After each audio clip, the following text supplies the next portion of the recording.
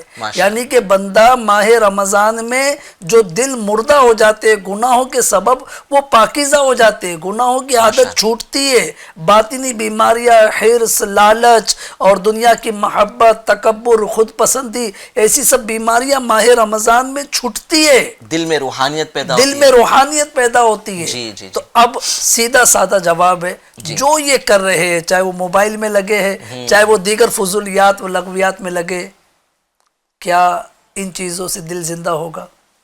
نہیں ہوگا. روحانیت ملے گی، وہ خود ایکسیپٹ کریں گے یار یہ تو نہیں ہوگا.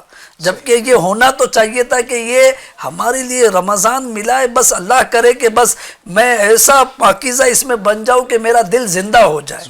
تو اب دل زندہ کرنے والے کام کریں، تلاوت قرآن، ذکر و اذکار، خیر خواہی کے بہت سارے کام ہیں. مفتی صاحب ماشاءاللہ رمضان کا شیڈول آپ بھی جو ہے الحمدللہ، مفتی صاحب قبلہ بھی سوالات کے جوابات دیتے رہتے، علمی مشغولیات ہیں. رمضان کے علاوہ مطلب میں ایسے لوگوں کو بھی جانتا ہوں اخبار پڑھتے تھے، لیکن الحمدللہ ماہ رمضان میں مصروفیت بڑھ گئی، دینی مطالعہ اور دیگر چیزیں، اخبار پڑھنے کا ٹائم نہیں مل رہا ہے. تو اب اخبار پڑھنے کا ٹائم نہیں مل رہا ہے، ویڈیو گیم کھیلنے کے اور دیگر اوقات کہاں سے؟ اگر آپ اپنے ٹائم کو صحیح انداز سے سیٹ کرتے ہیں، مینیج کرتے ہیں تو لہٰذا کوشش یہی کرنی چاہیے کہ بس ہم اس مہینے میں کچھ کر لیں، کچھ پا لیں، تو اس کے لیے اللہ کی رضا پالیں. جی ماشاءاللہ بہت اچھی بات کہی ماشاءاللہ جنید بھائی نے. انشاءاللہ مفتی صاحب سے بھی متعلق کچھ سوالات آئے ہوئے ہیں اور ڈاکٹر صاحب سے متعلق سوالات آئے ہوئے ہیں، وہ بھی لیں گے انشاءاللہ. بڑھتے ہیں ہمارے نیکسٹ سیگمنٹ کی جانب جس کا نام ہے مہمانوں کی کہانی ان کی زبانی. تو انشاءاللہ ہر ایک کی اپنی کہانی ہوتی ہے، ہر ایک کی لائف ہے اور ہر ایک کی لائف میں بہت ساری سٹوریز جو ہے وہ جڑی ہوئی ہوتی ہیں. تو آئیے بڑھتے ہیں ہمارے ان گیسٹ معزز جو ہمارے گیسٹ ہیں، مہمان ہیں، ان سے کچھ سوالات کریں گے ان کی پرسنل لائف کے بارے میں. آج کا سوال یہ ہے، میں سب سے پہلے ہمارے علی مدنی صاحب سے پوچھوں. کیا بات ہے علی بھائی؟ بہت سمپل سا کوشچن ہے. ٹھیک ہے، ہم سحری کرتے ہیں، ابھی آپ سحری کریں گے جا کر اور پھر روزہ رکھیں گے. آپ نے لائف میں جو ہے وہ کبھی ایسی سچویشن آئی ہے کہ بغیر سے کچھ کھائے پیے سحری کے جو ہے وہ آپ نے روزہ رکھا ہو؟ جی ایک سے یا صرف پانی پی کر روزہ رکھ لیا؟ بالکل ایک بار نہیں، ایک سے زیادہ بار ہوا ہے. اچھا ہاں بالخصوص اچھا گھر پہ جب ہوتے ہیں تو الحمدللہ ایسی نوبت نہیں آتی کہ ظاہر والدہ الحمدللہ بیدار کر دیتی ہیں یا بچوں کی امی اٹھا دیتی ہیں. تو گھر پہ ہوتے ہیں تو ایسی نوبت نہیں آتی ہے، وہ بیدار ہو ہی جاتے ہیں. اچھا بعض اوقات ایسا ہوتا ہے کبھی سفر میں ہیں یا کہیں باہر، جیسے جامعۃ المدینہ میں بھی میں ایسا ہوتا تھا کہ کئی مرتبہ رہا کرتا تھا اور طلباء کرام کی چھٹی ہو جایا کرتی تھی جامعۃ المدینہ میں، تو سب گھروں کو چلے جایا کرتے تھے. کبھی میں اکیلا ہوں یا کچھ ہمارے 2-3 ساتھی ہوا کرتے تھے، تو اس وقت بعض اوقات ایسا ہوتا تھا کہ ٹائم گزر گیا اس کے بعد آنکھ کھلی. اچھا بعض اوقات صحیح صاحب ایسا بھی ہوتا تھا، ایک مرتبہ میرے ساتھ ایسا بھی ہوا کہ 1 منٹ باقی تھا. جی اب 1 منٹ میں کچھ کھاؤں یا پیوں، کیا کروں؟ تو کیا کیا آپ؟ اسی سوچنے میں ٹائم نکل گیا. اللہ، اور پھر مجھے سمجھیے کہ وہ پورا روزہ یوں رکھنا پڑا. انوکھا واقعہ ہے، ایسا بھی ہوتا ہے. جی جی جی. اور کئی مرتبہ ایسا ہوا ہے، یعنی کہ یہ 1 سے زیادہ مرتبہ ہوا ہے جس طرح اتفاق ہوا ہے روزہ رکھنے کا. مفتی صاحب کا، جنید بھائی کا کوئی ایسا واقعہ کچھ انٹرسٹنگ اگر ہو تو؟ بالکل سیم اس طرح کے واقعات 1-2 مرتبہ یعنی گھر پہ، یعنی ان کا تو جامعہ میں ہوا، گھر پہ نہیں ہوا، لیکن ہمارے ساتھ ایسا ہوا. آپ فرمائیں. اس سے پہلے میں تھوڑا سا جو ہے ناظرین کو بتا دوں، مفتی صاحب کے ساتھ جو ہے وہ موقع ملتا ہے ساتھ میں وقت گزارنے کا. جیسے سفر پر کئی مرتبہ حضرت کے ساتھ رہے ہیں تو حضرت کو میں نے دیکھا ہے کہ گھر پر جو ہے وہ یہ فون کر کے اٹھاتے بھی ہیں ماشاءاللہ. یعنی گھر پر جگانے کی ذمہ داری ہمارے مفتی صاحب کی ہے. گھریلو ہونا چاہیے ہر ایک کو، ہر ایک کو کچھ نہ کچھ جو ہے وہ گھریلو ذمہ داریاں اپنے کاندھوں پر رکھنی چاہیے. تو ماشاءاللہ مفتی صاحب جو ہے وہ بہت وقت کے پابند ہیں. بٹ آپ کے ساتھ بھی ایسا ہوا ہے کہ جو ہے وہ سحری کے لیے وقت نہ ملا ہو؟ کئی مرتبہ ایسا اتفاق ہوا. کئی مرتبہ؟ ہاں. اور ایسا ہوا کہ آنکھ نہیں کھلی. یہ موبائل وغیرہ کے دور اب ہیں. ہمارے بچپن کے کئی واقعات اس طرح کے ہوئے ہیں جی بلکہ والد صاحب ہمارے یہاں عموماً سحری کے لیے یا تو والدہ جگاتی تھی یا والد صاحب جگاتے تھے، اور ایک گھڑی والد صاحب کے پاس ہوا کرتی تھی، ایک گھڑی والدہ کے پاس. تو اب ایسا بھی ہوا، کئی مرتبہ ایسا ہوا کہ الارم بجا ہوگا ہو سکتا ہے، لیکن اب وہ توجہ نہیں رہی ہو، یا تو سحری کا وقت ایک دو مرتبہ ایسا ہوا کہ ختم ہو گیا، جی تب آنکھ کھلی، یا یہ قریب الختم رہا اور آنکھ کھلی اور پھر ویسے ہی روزہ رکھا گیا بغیر سحری. بغیر سحری کے. ایک آدھ مرتبہ ایسا بھی ہوا کہ وہی جو سچویشن رہی کہ بس 2-3 منٹ 4 منٹ باقی تھے، تو جلدی جلدی اگر ممکن ہوا تو پانی پی لیا، باقی ایسا بھی ہوا. اور خصوصاً میں نے جیسے کل جو گفتگو چلی تھی نا کہ وہ گرمی کی شدت کا روزہ تھا، تو ایک مرتبہ اس موقع پہ بھی ہوا ہے ایسا، یعنی شدت کی گرمی کا روزہ تھا اور ایسے موقع پہ بھی ایسا حال ہوا ہے. بچوں کے ساتھ ہوا ہے کبھی ایسا گھر میں بغیر سحری کا روزہ رکھا ہے آپ نے؟ آپ میں سے کسی نے ہاتھ اٹھایا اگر رکھے تو؟ اچھا پیچھے ان کو مائک دیجیے، مائک دیجیے بیٹا. بیٹا آج بولنے والے ہو نا آپ مائک پر، کل نہیں بولا تھا کچھ بھی. جی جی ہوا ہے ایسا آپ کے ساتھ بغیر سحری کے آپ نے روزہ رکھا ہے؟ ہاں. اچھا کتنی بار ہوا ایسا؟ 3 سے 4 بار. 3 سے 4 بار. اور روزہ رکھ لیا آپ نے؟ جی. اوہ ابا نے سمجھایا نہیں آپ کو کہ بیٹا ابھی آپ کی عمر چھوٹی ہے، بغیر سحری کے روزہ رکھو گے، کیسے روزہ کمپلیٹ کرو گے؟ سمجھایا تھا ایسا؟ نہیں. ماشاءاللہ دینی ماحول ہے ماشاءاللہ. ترغیب دلایا ہوگا کہ روزہ رکھ لو اگر ممکن ہے تو. جی جی جی. اچھا اس پر جو ہے مفتی صاحب فخر کرنا چاہیے کہ جو ہے وہ سحری کے بغیر جو ہے میں نے روزہ رکھا. دیکھیے ایک اس میں یہ کہ ہم جو بالغ ہیں ان کے لیے تو حکم یہی ہے کہ اگر جان کا اندیشہ نہ ہو جی تو ان کو تو روزہ رکھنا ہی رکھنا ہے، کمپلسری ہے. ٹھیک ہے. البتہ ایسے چھوٹے بچے کہ جو روزہ پورا کرنے کی استطاعت نہیں رکھتے ہیں تو ان پہ احکام شرع نافذ بھی نہیں ہوتے، وہ مکلف بھی نہیں ہیں. صحیح. تو ایسی صورت میں اگر وہ روزہ نہ رکھیں یا روزہ مطلب کھا پی لے تو ان پر حکم نافذ نہیں ہوگا. ٹھیک. تو یہ دونوں میں فرق. مفتی صاحب ایک یہ بھی ہوتا نا کہ کئی لوگ ہیں یعنی جان بوجھ کر نہیں اٹھتے. ایک یعنی ہم نے جو بات کی ہے وہ تو اتفاق اٹھنے کی نیت تھی لیکن آنکھ نہ کھل سکی، اور ایک تعداد وہ ہے جو جان بوجھ کر نہیں اٹھتے، فخر کرتے ہیں کہ میں تو بغیر سحری کے روزہ رکھتا ہوں. ان کو کیا کہیں گے آپ؟ کیا یہ واقعی فخر والی بات ہے؟ ایسی پیاری سنت ہے، میرے آقا صلی اللہ علیہ وسلم نے اسے پسند فرمایا. کیا بات، ماشاءاللہ. سحری تو کرنا چاہیے. اب مجھے وہ حدیث پاک لفظ پلفظ یاد نہیں ہے لیکن خلاصہ ذہن میں ہے جی کہ سحری کرو، اس میں برکت ہے. سبحان اللہ سبحان اللہ. ہمارے مبارک ناظرین ناشتے کی طرف مبارک ناشتے کے لیے بلایا سرکار. ہاں اس طرح کا مفہومی خلاصہ ہے کہ سحری کرو، اس میں برکت ہے. ماشاءاللہ. برکت حاصل کرنا چاہتے ہیں روزے کی تو سحری کرنا چاہیے. اور وہ جو اس طرح سے کرتے ہیں نا باپو جی جی فرمائیں کہ یہ فخر کرتے کہ میں نے بغیر سحری کے روزہ رکھ لیا، تو یہ کوئی کمال نہیں کر دیا. صحیح. وہ بلکہ بعض مواقع ایسے ہوتے ہیں کہ وہ سحری کے ساتھ ساتھ فجر بھی اندیشہ ہوتا ہے کہ چھوٹ نہ جائے. میں الزام نہیں لگا سکتا کسی پر، جی جی لیکن اندیشے ہوتے ہیں، اس لیے سحری کریں، یہ برکت والی چیز ہے. لیکن اگر خدا نخواستہ کسی نے سحری نہیں کیا، بعض یہ ہمارے یہاں سوالات آتے ہیں اور کل بھی میرے پاس اس طرح کے سوالات آئے ہیں کہ اگر کسی نے سحری نہیں کیا تو کیا اس کا روزہ ہوگا کہ نہیں ہوگا. تو سحری کرنا کوئی فرض واجب نہیں. ٹھیک ہے، روزہ رکھنا ہوگا. روزہ رکھنا ہوگا. اگر سحری کے لیے نہیں اٹھے تب بھی روزہ رکھنا ہی ہوگا. اور سحری کی یہ سنت جو ہے ماشاءاللہ کتنی پیاری جی سنت بھی ہے، اور اس سنت میں عظمت کیسی ہے، سحری بندہ اٹھتا ہے تو تہجد بھی نصیب ہوتی ہے اور فجر بھی بندہ آسانی سے پڑھ لیتا ہے. اچھا جب بھی سحری کی گفتگو ہمارے پروگرام میں ہوتی ہے تو ہمیں ہماری سحری یاد آتی ہے. کیا بات کہ جو ہے وہ کیونکہ ہمارے پاس بہت کم وقت بچتا ہے اور پروگرام کو اختتام کر کے پھر ہمیں جو ہے وہ سحری کی طرف بڑھنا ہوتا ہے. ناظرین تو ہمارے سحری کرتے ہوئے جو ہمارے پروگرام میں جوائن ہوتے ہیں، بٹ ہم جو ہے وہ سحری کرتے ہوئے پروگرام کر نہیں سکتے. انشاءاللہ جو ہے وقت مناسب پر 5 بجے جو ہے وہ ہمارا یہ پروگرام اینڈ ہوگا. ابھی کچھ اور گفتگو کریں گے. جنید بھائی سے سوال ہے، فروٹ میں آپ کو کیا زیادہ پسند ہے، آم یا کیلا یا کوئی اور فروٹ؟ کیلا پسند ہے. ماشاءاللہ. اچھا ڈاکٹر صاحب رہنمائی کریں. سال بھر مل جاتا ہے سب. اچھا اور بہت مہنگا بھی نہیں ہوتا ہے، آم بہت زیادہ پریمیم ہو گیا آج کل. فوائد بھی ہے اس کے ماشاءاللہ. اور عموماً جو ہے وہ مل جاتا تو اکثر میں اچھا کھاتا کیلا صرف آپ کھاتے ہیں یا اس کا کچھ بنا کر کچھ آگے کھاتے ہیں؟ آگے بھی عرض کر رہا جی ہوں، آپ نے اجازت بھی دے دی الحمدللہ، اس کی مطلب لذت میں اور اضافہ ہو جاتا ہے۔ محمد حنظلہ بھی جو ہے اللہ اس کو سلامت رکھے، یہ بھی اس کو پسند کر رہے ہیں ابھی، جو ہے دودھ کیلا روٹی جو ہے وہ ایک بہترین غذا ثابت ہوتی، تو عموماً دوپہر کے وقت محمد حنظلہ فون کرتے کیلا لیتے ہوئے آئیے گا۔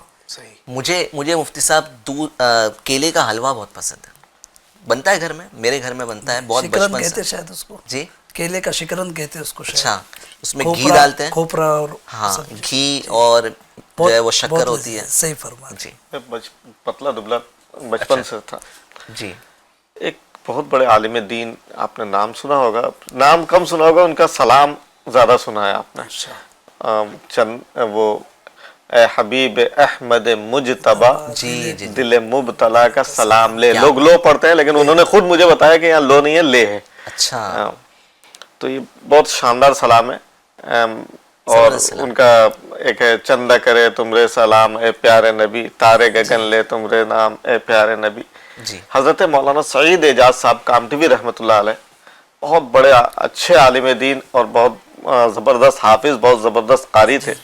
جی تو انہوں نے مجھے یہ بچپن میں کہا تھا، میں چھوٹا تھا، والد صاحب کو اسٹیشن پہنچانے گیا تو وہ بھی سفر میں دونوں ساتھ جا رہے تھے، تو انہوں نے مجھ سے کہا تھا کہ اس طرح سے وہ دودھ کو میں کیلا ملا لیا کرو اور اس طرح کھاؤ تو تم صحت مند ہو جاؤ گے، موٹے ہو جاؤ گے۔ جی طبی حوالے سے جو ہے وہ کون سا فروٹ اسپیشلی سحری اور افطار میں کھانا چاہیے؟ صحیح صاحب، فروٹس کے تو اپنے فوائد ہیں، یعنی جو فروٹس دیکھیں تو کسی میں پروٹین زیادہ ہے تو کسی میں وٹامن زیادہ ہے، تو اس کے اپنے فوائد ہیں۔ اور ماشاءاللہ جیسے کہ جنید بھائی اور ماشاءاللہ مفتی صاحب نے یہ جو بتایا نا کہ دودھ اور جو کیلا جو مکس کرنا، جی اس سے مجھے یہ یاد آ رہا تھا کہ ایسے نا پروٹین پاؤڈر ملتے ہیں مارکیٹ میں، یعنی جو پروٹین پاؤڈر، جو پروٹین اگر ہم گین کرتے ہیں، جو باڈی بلڈنگ کے لیے جو جاتے ہیں تو وہ پروٹین پاؤڈر جو ہے وہ گین کرتے ہیں، اور یہ ماشاءاللہ یہ دونوں کو اگر ہم کمبینیشن کر دیں تو ماشاءاللہ ایک اچھا خاصا پروٹینیٹڈ ہمیں ایک ڈائٹ مل جائے گا۔ کیا اور فروٹس کی آپ نے جیسے کہ فرمایا کہ کون کون سا کیا، اگر ہم جیسے موسمبی ہو گیا، سنترا ہو گیا، اس کی طرف جائیں جو تھوڑے سمجھ لیجیے کھٹے ٹائپ ہوتے ہیں، تو ان میں سٹرک ایسڈ ہوتے ہیں، وٹامن سی، جو ماشاءاللہ جو ہمارا امیون سسٹم ہوتا ہے نا، صحیح صاحب، ڈیفنس میکینزم کہتے ہیں۔ ڈیفنس میکینزم یعنی ہمارے باڈی میں الحمدللہ ایک ایسا ڈیفنس میکینزم ہے کہ باہر سے اگر کوئی بیکٹیریا آتا ہے تو وہ اسے لڑتا ہے، اس کے اگینسٹ جو ہے ایک دیوار فارم کرتا ہے، تو وہ ڈیفر کرتا ہے مطلب باڈی ٹو باڈی پر، کہ بندے کے اوپر ڈیفر کرتا ہے۔ صحیح، تو ہمارا ڈائٹ بھی ایسا ہونا چاہیے کہ ہمارا جو ہے امیون سسٹم مضبوط رہے۔ اگر جس کا امیون سسٹم مضبوط نہیں ہوگا تو آپ دیکھیں گے تو اسے جلدی جو ہے بیمار ہونے کا اندیشہ رہتا ہے، جیسے اس کو جلدی جو ہے نزلہ بھی ہو جائے گا، اسے جلدی جو ہے بخار بھی ہو جائے گا۔ تو یہ امیون سسٹم میں الحمدللہ جو سٹرک ایسڈ اور وٹامن سی ہے وہ جو ہے ہیلپ کرتا ہے۔ پھر ایسے پپایا لے لیں ہم، جس میں انزائم ہوتا ہے پیپین کر کے، تو ماشاءاللہ ہمارا ڈائجسٹو سسٹم جو ہے اسے جو ہے، اچھا ڈائجسٹو سسٹم سے اگر میں بات کروں تو جو پیٹ کی بیماری ہوتی ہے، یوں سمجھ لیجئے اسے نا مدر آف ڈیزیز کہا جاتا ہے، صحیح صاحب، اچھا، یعنی ام الامراض، یعنی پیٹ کی بیماری یہیں سے اسٹارٹ ہوتی ہے کئی بیماریاں۔ مدنی مذاکروں میں بھی ہم نے سنا ہے امیر اہل جی سنت جی سے۔ ماشاءاللہ قبلہ شیخ طریقت امیر اہل سنت کئی مرتبہ جو ہے، اور ماشاءاللہ اور آپ کا ٹاپک ہوتا ہے رمضان میں، امیر اہل سنت جو ہے وہ پیٹ کی بیماریوں سے متعلق، کھانے پینے سے متعلق بہت مدنی پھول جو ہے وہ دیتے ہیں۔ ماشاءاللہ مدنی مذاکرے ایف جی این چینل پہ بھی جاری ہو گئے، فیضان امیر اہل سنت ایف جی این چینل پہ جاری ہو گئے۔ الحمدللہ جی ماشاءاللہ، فیضان تو ماشاءاللہ پہلے تو جاری تھا، اب خود تشریف لا چکے ہیں۔ ہاں صحیح کہا، ماشاءاللہ جو بات چلی ہے پیر و مرشد کی ماشاءاللہ، یعنی اچھا اس کے اوپر ہے نا، جب یہ پریپریشن میں کر رہا تھا نا سید صاحب جی کہ ہمیں جو ہے کچھ نہ کچھ ٹپس دینا ہے ناظرین کو، تو میں کئی ساری چیزیں پڑھ رہا تھا۔ اچھا پڑھتے پڑھتے نا مطلب بات چلی جا رہی تھی امیر علیہ سنت کے اوپر، ماشاءاللہ، یعنی میں پڑھ رہا ہوں کہ کولیسٹرول لیول کے حساب سے، میں ایک ایسے پڑھ رہا تھا کہ کولیسٹرول لیول بڑھ جائے یا کیوں بڑھ رہا ہے، اس کے اوپر پورا میں پڑھ رہا تھا۔ اس کے ٹائپس ہوتے ہیں، جی جی، L D L, H D L, یہ سب، اور میں دیکھ رہا ہوں کہ مدنی مذاکرے میں امیر علیہ سنت اس کے اوپر ڈسکشن بھی کر رہے ہیں. ماشاءاللہ. یعنی جہاں روحانی فیض مل رہا ہے, جہاں علم دین ماشاءاللہ جو ہے فیضان علم دین کا بھی فیضان ہو رہا ہے, تو وہاں پر ہم جیسے لوگوں کا بھی جو اصلاح ہو رہی ہے الحمدللہ. ماشاءاللہ. یہ بھی بہت زبردست پوائنٹ ہے. یعنی ڈاکٹر بھی جو ہے الحمدللہ عز و جل جب مدنی مذاکرہ دیکھ رہا ہے تو اسے اپنے فن کے متعلق بھی معلومات اور ٹپس مل اچھا رہی کچھ باتیں اگر میں یہ کہوں کہ یہ جو ہمارا ایپیسوڈ ہے, اس کے لیے جب میں اسٹڈی کر رہا تھا تو کئی ساری چیزیں جو ہے میں نے امیر اہل سنت سے سن کر اس پر اسٹڈی کر اور میں نے جو پریکٹیکلی اپنے اوپر مطلب اسٹارٹ بھی کر دیا ہوں. فار ایگزامپل جو شوگر کے تعلق سے, جو وائٹ شوگر جو چینی جسے کہا جاتا ہے, اس کے نقصانات کے اوپر دیکھے جائے تو کئی سارے نقصانات ہیں, اور ماشاءاللہ قبلہ شیخ طریقت امیر اہل سنت وقتاً فوقتاً اس کو جو ہے گائیڈ کرتے رہتے ہیں. تو اس کی جگہ جو ہے جیگری یوز کیا جائے, جیگری یعنی گڑ جسے کہا جاتا ہے. پھر ایک شوگر تھوڑا براؤن ہوتا ہے, اس میں مولیسس زیادہ ہوتا ہے, تو وہ as compared to white sugar جو چینی ہوتی ہے اس سے اچھا رہتا ہے. پھر اگر ہم نمک کی بات کریں, نمک جو ہے وہ بھی راک سالٹ ایک ہوتا ہے پنک کلر کا, پنک, تو وہ استعمال کیا جائے. تو یہ میں جب سن رہا تھا اور یہاں جب میں پڑھ رہا تھا تو میں بولا تو ماشاءاللہ ہیلتھ کے اوپر بھی کتنا ہمیں الحمدللہ مدنی مذاکرے میں فیضان ملتا ہے. پھر کریلے کے جوس کے اوپر الحمدللہ. اچھا یہ میں نے ابھی حال ہی میں نے اس کو اسٹارٹ بھی کیا, اور تھوڑا سا جو ہے کریلے کا جوس یہ میں نے بھی الحمدللہ چالو کر دیا. اچھا شروع کر دیا. جی جی جی, اس کے نا نقصان نہیں ہے, الحمدللہ فائدے. اور موسٹلی جو ڈائبٹیز کے مریض ہیں ان کے لیے تو الحمدللہ خاص اگر وہ ایک معمول بنا لیں کہ وہ کریلے کا جوس تھوڑا سا چھوٹا سا ہی لے لیں, اسٹارٹ اگر تھوڑے سے ہی کریں, چھوٹی ڈوز دوا کے طور پہ لے لیں, تھوڑا سا ہی کریں. دیکھیں دوا بھی کڑوی رہتی ہے, جی جی, تو مطلب اس سے پی لیں, تو انشاءاللہ جب اسٹارٹ کریں گے تو دھیرے دھیرے وہ ہیبٹ بھی ہو جائے گی. آپ نے پیا ہے کریلے کا جوس؟ یاد نہیں مفتی صاحب, کریلے کا جوس نہیں, میری بھی آج تک ہمت نہیں بن پائی. کریلا کھایا ہے جی. اچھا کریلے کی, ہاں کریلے کی جو سبزی بنتی ہے تو اس میں تھوڑی سی کڑواہٹ بھی آتی ہے نا, محسوس ہوتی ہے کڑواہٹ.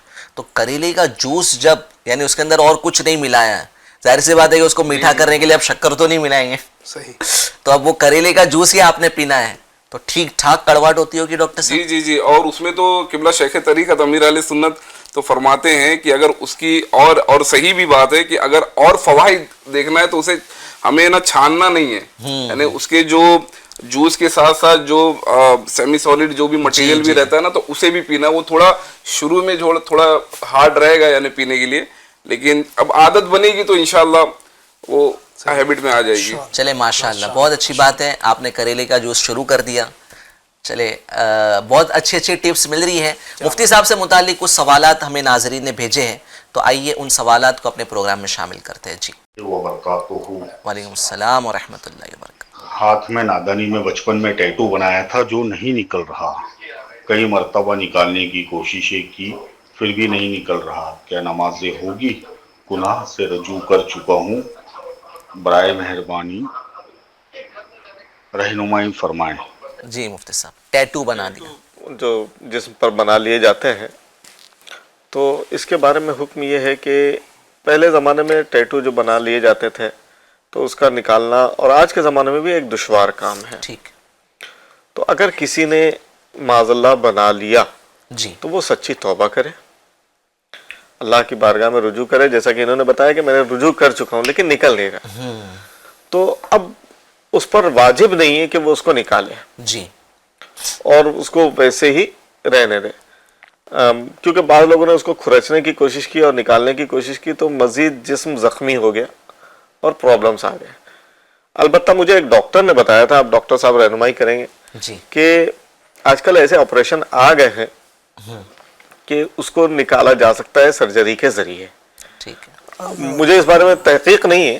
بلر کیا جاتا ہے, جیسے جو بنا ہوا ہے نا تو اس کو بلر کر سکتے ہیں ہم ایسا, اور پھر وہ ڈیپینڈ کرتا ہے کہ اسکن باڈی کیسی ہے تو اس حساب سے پھر وہ سرجری کو ریکمینڈ کیا جاتا ہے. بہرحال واجب نہیں ہے ہم پر کہ اس کو اب یعنی کسی نے اگر بنا لیا ہے تو وہ اس کو نکالے اور توبہ کرے. البتہ کوئی پوچھے کوئی کہے تو اس کو بتا دے کہ میں نے اس سے توبہ کر لی ہے, اب یہ نکلنا ممکن نہیں رہا, اس لیے یہ جس پر رہ گیا ہے.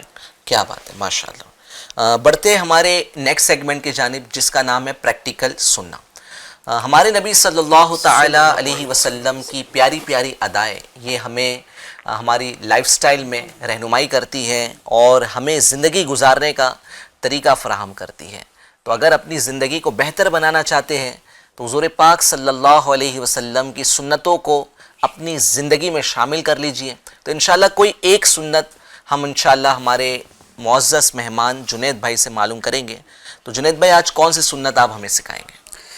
ماشاءاللہ کئی ایک سنتیں ہیں اور اس پروگرام کی برکت سے اگر ماشاءاللہ تقریباً پورا مہینہ یہ سلسلہ چلے گا. اگر ہمارے ناظرین بھی نیت کر لے کہ جو سنت بتائی جا رہی ہے اگر پہلے عمل نہیں تھا تو انشاءاللہ اس پر عمل شروع کر دیں گے، اور عمل تھا تو مزید استقامت کے ساتھ کریں گے. تو انشاءاللہ جہاں دیگر معلومات ہمیں فوائد حاصل ہو رہے ہیں اس طرح سنتوں کی معلومات پریکٹیکل بھی ہمیں پتہ چلتی چلی جائے گی.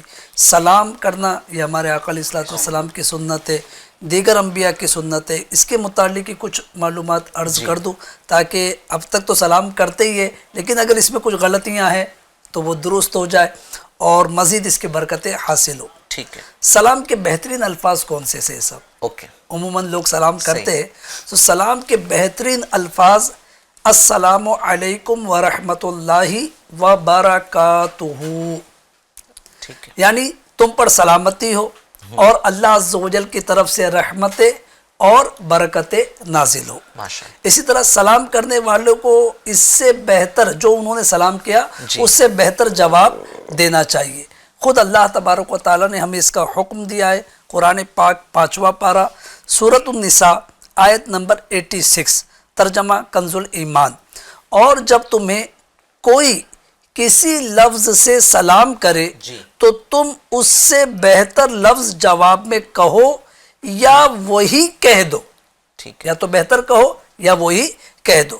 اچھا، بہتر کے الفاظ کون سے ہیں؟ تو بہتر کے الفاظ ہے وعلیکم السلام ورحمۃ اللہ وبرکاتہ.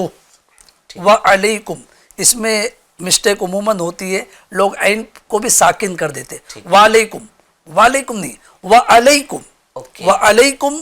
وعلیکم السلام ورحمۃ اللہ وبرکاتہ، یعنی اور تم پر بھی سلامتی ہو اور اللہ عز و جل کی طرف سے رحمتیں اور برکتیں نازل ہو. اچھا، ایک اور سوال. سلام عموماً عام ہے، اللہ کرے عام ہو جائے.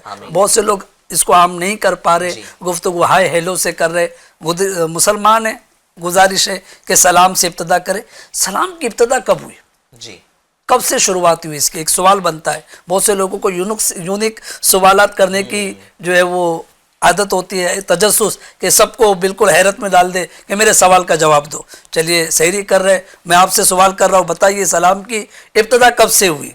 آپ بھی شاید نہیں والا رک رہا ہوگا آپ کا. چلیے روکیے مت، جواب سن لیجئے. حضرت ابو ہریرہ رضی اللہ تعالیٰ عنہ سے مروی ہے، حضور سید عالم صلی اللہ علیہ وآلہ وسلم نے فرمایا جب اللہ پاک نے حضرت سیدنا آدم علیہ السلام کو پیدا فرمایا تو انہیں حکم دیا کہ جاؤ اور فرشتوں کی اس بیٹھی ہوئی جماعت کو سلام کرو اور غور سے سنو کہ وہ تمہیں کیا جواب دیتے ہیں، کیونکہ وہی تمہارا اور تمہاری اولاد کا سلام ہے.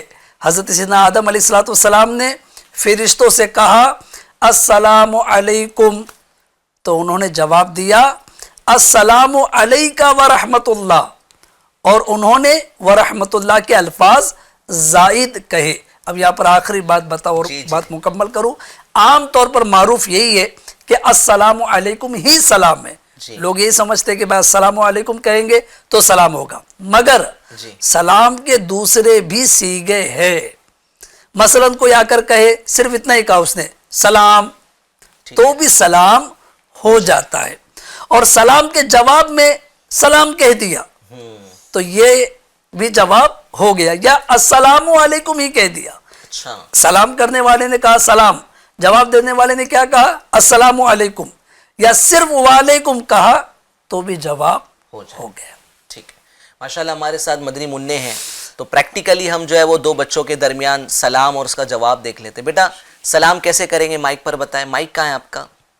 آپ سلام کریں اور آپ نے جواب دینا ہے. پیچھے آپ جواب دیں گے انشاءاللہ. ٹھیک ہے، آپ سلام کیجئے پورا جیسا جنید بھائی نے ہمیں سکھایا نا ویسا سلام کیجئے آپ. السلام علیکم ورحمۃ اللہ وبرکاتہ. ماشاء اللہ ماشاء اللہ وعلیکم السلام ورحمۃ اللہ وبرکاتہ. ماشاء اللہ.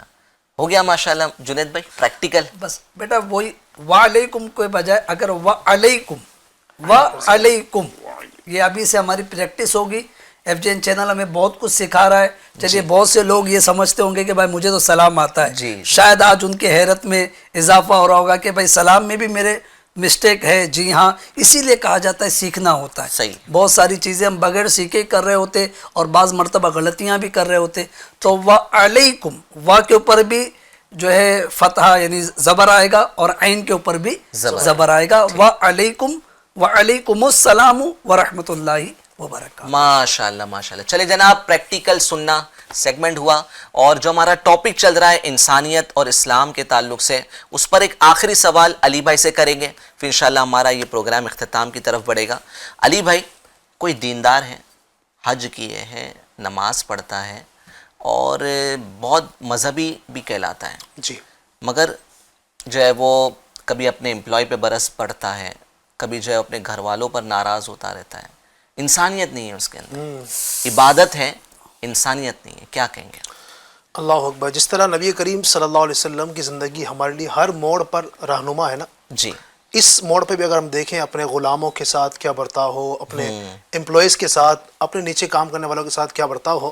حضرت انس بن مالک رضی اللہ عنہ خادم رسول ہیں، نبی پاک علیہ السلام کے خادم ہیں. نبی پاک علیہ السلام کی بارگاہ میں 10 سال تک رہے. سبحان اللہ. وہ بیان کرتے ہیں کہ نبی پاک کا کیا انداز تھا. خادم تھے نا نبی پاک کے. آپ نے بات کی کہ اپنے امپلائیز کے ساتھ، اپنے غلاموں کے ساتھ، خادمین کے ساتھ کیا برتاؤ ہو. تو وہ بیان کرتے ہیں کہ میں نبی کریم صلی اللہ علیہ وسلم کے ساتھ 10 سال رہا. صحیح صاحب، 10 سال بہت بڑا زمانہ ہوتا ہے. وہ کہتے ہیں کہ میں نے اس 10 سال کے عرصے میں نبی پاک کو کبھی یہ فرماتے نہیں سنا کہ تم نے یہ کام کیوں کیا اور یہ کام کیوں نہیں کیا. اللہ، یہ بہت اعلیٰ مثال ہے. جی. اگر ہمارے ساتھ کوئی ہمارا امپلائیز اگر وہ 1 ہفتہ کام کر لے، 10 دن کام کر لے نا، اس 10 دن کے اندر ہم اس کی جو ہے نا وہ 7 نسلوں کو کھنگال دیتے ہیں. جی. اس کو کیا کچھ بول ڈالتے ہیں وہ ہم بہتر جانتے ہیں. 10 سال تک نبی پاک کی بارگاہ میں رہے، لیکن نبی پاک نے کبھی ڈانٹا نہیں. ٹھیک ہے. انتہائی محبت پیار کے ساتھ رکھا. اور یہی تو آپ دیکھیں نا انداز تھا نبی پاک. صحابہ کرام جو نبی پاک کے خادمین ہیں، یقیناً نبی پاک کے جو قریب تھے، اس کی وجہ کیا تھی؟ جی. اچھا، آپ کو میں بتاؤں، قرآن کریم میں بھی یہ چیز کا ذکر ہے. آخری بات میں عرض کر رہا ہوں کہ جو مکہ کے جو بڑے سردار تھے نا، جو بڑے بڑے مکہ کے جو سردار تھے، جو ایمان نہیں لائے تھے، وہ نبی پاک کی بارگاہ میں جب نبی پاک نے ان کو اسلام کی دعوت دی تو انہوں نے آگے سے یہ کہا کہ آپ کے پاس یہ جو غریب صحابہ موجود ہیں نا، جو حضرت بلال تھے، حضرت صہیب رومی ہیں اور دیگر حضرت عمار بن یاسر ہیں، جو غریب صحابہ کرام تھے، کہا کہ آپ ان کو اپنے آپ سے دور کر دینا، تم اب آپ کی بات سنیں گے اور آپ پر ایمان لے کر آئیں گے. اللہ اللہ. تو نبی کریم صلی اللہ علیہ وسلم کو اللہ تبارک و تعالی نے ارشاد فرمایا. اللہ فرماتا ہے وَلَا تَطْرُدِ الَّذِينَ يَدْعُونَ رَبَّهُمْ بِالْغَدَاةِ وَالْعَشِيِّ يُرِيدُونَ وَجْهَهُ مَا عَلَيْكَ مِنْ حِسَابِهِمْ مِنْ شَيْءٍ وَمَا مِنْ حِسَابِكَ عَلَيْهِمْ مِنْ شَيْءٍ فَتَطْرُدَهُمْ فَتَكُونَ مِنَ الظَّالِمِينَ. اللہ فرماتا ہے، سورہ انعام کی آیت ہے، اور ان لوگوں کو اپنی مجلس سے نہ نکالو جو صبح و شام اپنے رب کو پکارتے ہیں، اس کی رضا کے طلبگار ہیں. اس کا حساب کچھ بھی آپ کے ذمے نہیں اور نہ آپ کا حساب کچھ بھی ان کے ذمے ہے. پھر اگر آپ انہیں نکال دیں تو آپ ظالموں میں سے ہو جائیں گے. یعنی آپ دیکھیں کہ اپنے غریب لوگوں کے ساتھ، اپنے سے کمتر لوگوں کے ساتھ جو برتاؤ کرنے کا انداز ہے نبی پاک کی زندگی سے ایسا ملتا ہے. تو ناظرین کو میں یہی پیغام دینا چاہوں گا، درس دینا چاہوں گا کہ اپنے ساتھ کام کرنے والے ہیں یا اپنے سے چھوٹے مرتبے والے ہیں، ان کے ساتھ محبت، پیار اور شفقت کریں گے تو انشاءاللہ دل سے وہ آپ کا احترام کریں گے. ماشاءاللہ ماشاءاللہ. بہت ہی زبردست گفتگو آج کی رہی اور بہت ہی زبردست آج کا ایپیسوڈ رہا. ناظرین، ہم روزانہ سحری میں آپ کے گھر پر آئیں گے ایف جی این چینل کے ذریعے سے، یہی پروگرام لے کر انشاءاللہ مختلف موضوعات کے ساتھ مختلف انشاءاللہ ہماری جو ہے گفتگو رہے گی اور اس پروگرام کو انٹرسٹنگ بنائیں گے، آپ کی سحری کو دلچسپ بنائیں گے. تو آپ ہمارے پروگرام میں روزانہ 3:30 بجے آپ ایف جی این چینل کو ضرور دیکھے گا. ویسے ایف جی این چینل تو دن رات جب بھی آپ جاگ رہے ہو اور آپ فری ہو، کوئی چینل دیکھنا چاہتے ہو تو ایف جی این چینل ضرور دیکھیے گا. ماشاءاللہ مدنی مذاکرے بھی آ رہے ہیں رات میں 10:30 بجے. امیر اہل سنت کے ریکارڈڈ مدنی مذاکرے چلتے ہیں تو اس کو بھی ضرور دیکھیے گا. انشاءاللہ ہم کل ملاقات کریں گے اور انشاءاللہ ایک نئے ٹاپک کے ساتھ آپ سے گفتگو کریں گے. بہت شکریہ آپ سب کا، جزاک اللہ خیرہ. السلام علیکم ورحمۃ اللہ وبرکاتہ. صلو علی الحبیب صلی اللہ تعالی علی محمد صلی اللہ تعالی علیہ وآلہ وسلم. صبر